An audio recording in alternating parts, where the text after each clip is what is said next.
I started writing Living Awake, I didn't know I was writing a book.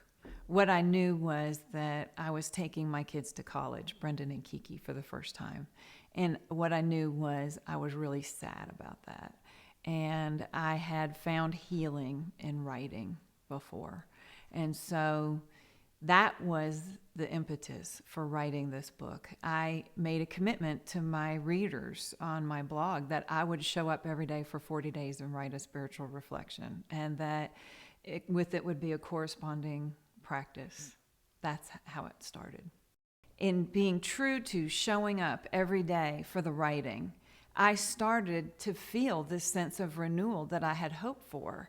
And what was wonderful was not only I was experiencing that, but all of a sudden my readers were telling me this was very renewing and wonderful for them.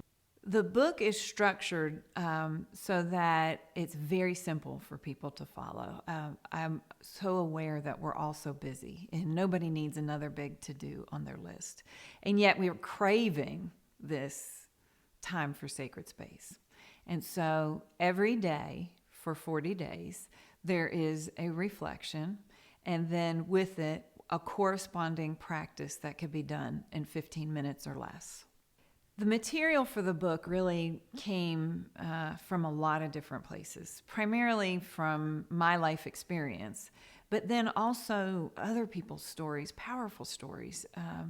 I think about there's a woman who I know who has HIV, and her story of wrestling with healing and what healing meant for her is incorporated in there. So some of my stories, some of other people's stories, and then also teachings from people who have impacted me in profound ways. I've been fortunate that I've had some wonderful spiritual teachers in my life, and some just great folks like Wayne Muller, Cynthia Bourgeot, Rabbi Rami Shapiro, Lama Norla Rinpoche from the Tibetan Buddhist tradition.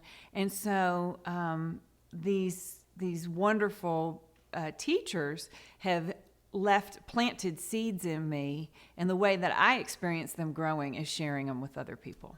My hope for my readers is that by taking the time for themselves every day for 15 minutes or less, that they'll find a renewed sense of purpose, that they'll find that they're living from a deeper place, that they'll in fact experience a greater connection to God or the sacred or whatever word that's comfortable for them, but that there's almost a sense of being more alive.